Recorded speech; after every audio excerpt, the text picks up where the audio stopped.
Sesaat lagi kita akan menyimak materi pembelajaran pendidikan agama Islam.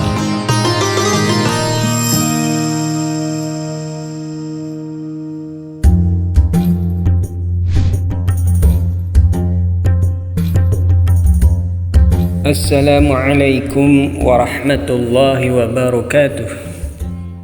Alhamdulillahi rabbil alamin, wassalatu wassalamu ala asrafil anbiya'i wal mursalin sayyidina Muhammadin wa ala alihi wa sahbihi ajma'in, amma ba'd.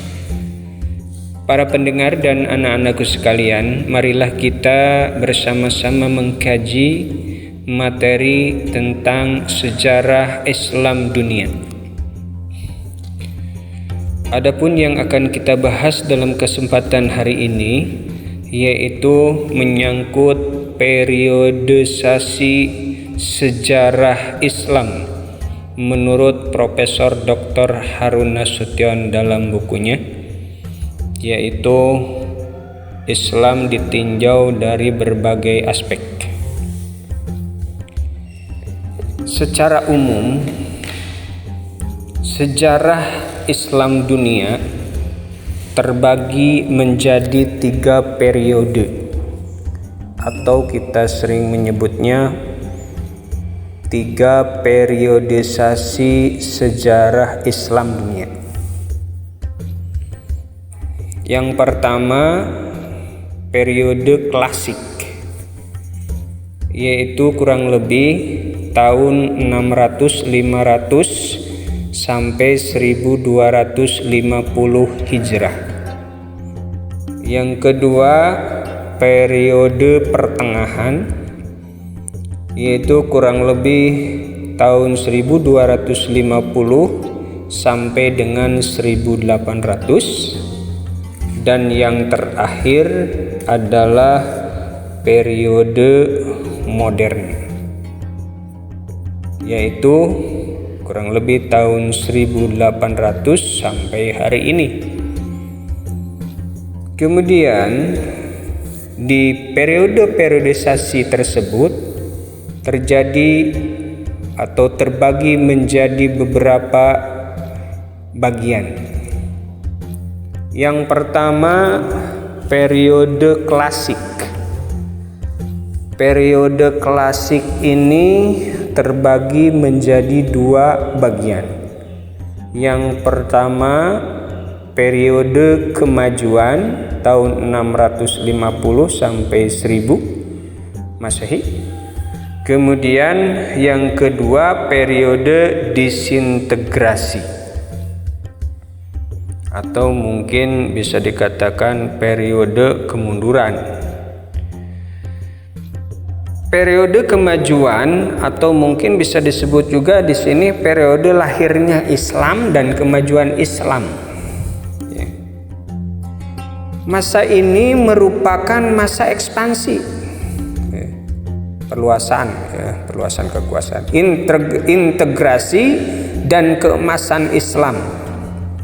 Dalam hal ekspansi ini, sebelum wafat Rasulullah SAW tahun 632 Masehi, seluruh semenanjung Arab ini telah tunduk di bawah kekuasaan ekspansi Islam, ya, yang dipimpin oleh Khalifah Abu Bakar As-Siddiq, ya, setelah Rasulullah. Ini masa ekspansi, integrasi, dan keemasan Islam terjadi pada masa 1 Rasulullah. Jelas kita tahu sejarah Rasulullah SAW, bagaimana dakwah Rasulullah SAW, keberhasilan beliau ketika berdakwah, ya, dengan cara beliau. Yang kedua, masa Khulafaur Rasyidin, yaitu sahabat Abu Bakar, Umar, Utsman, Ali. Para pendengar dan anak-anakku sekalian mungkin pernah membaca bagaimana kisah perjuangan Khulafaur Rasyidin. Yang ketiga, masa ekspansi integrasi ini terjadi pada masa Bani Umayyah. Dan yang keempat, pada masa Bani Abbasiyah.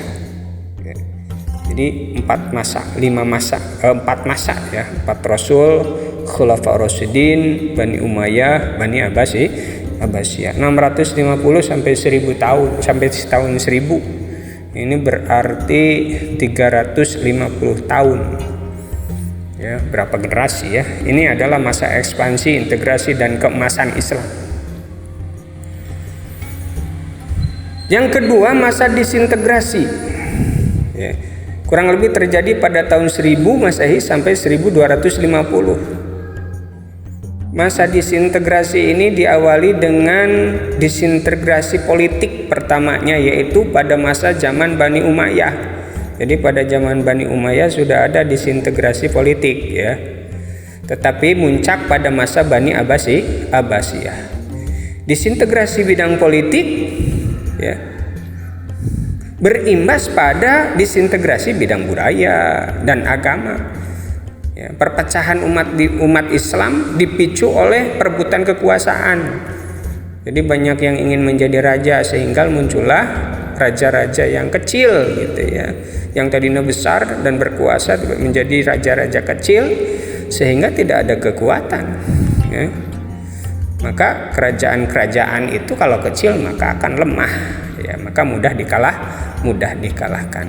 Ya, jadi perlu digarisbawahi timbulnya disintegrasi itu karena keserakahan. Ya. Yang kedua, periode sejarah masa pertengahan, periode pertengahan. Ini terjadi pada tahun 1250 sampai dengan 1800 Masehi.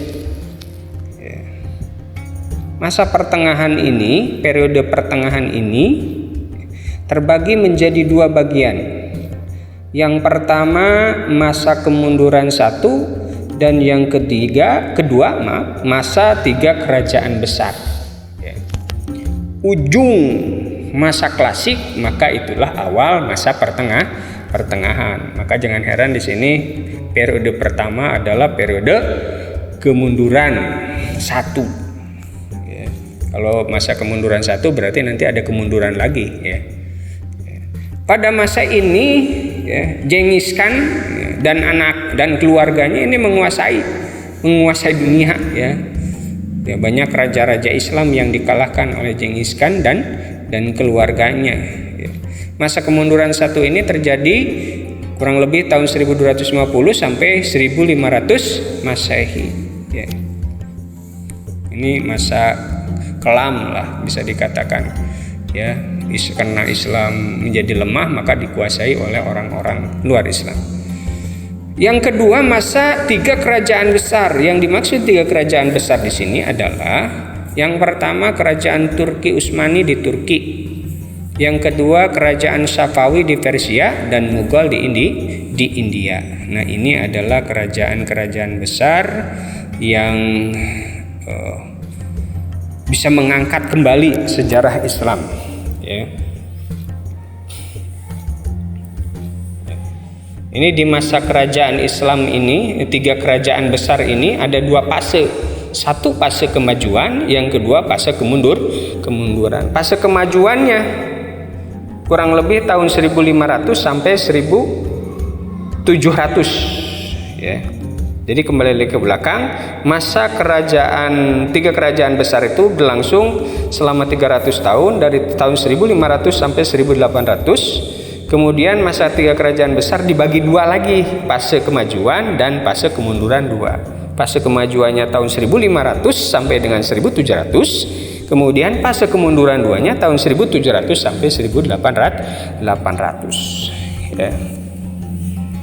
Kerajaan Turki Utsmani ini pertamanya didirikan oleh kepala suku Turki.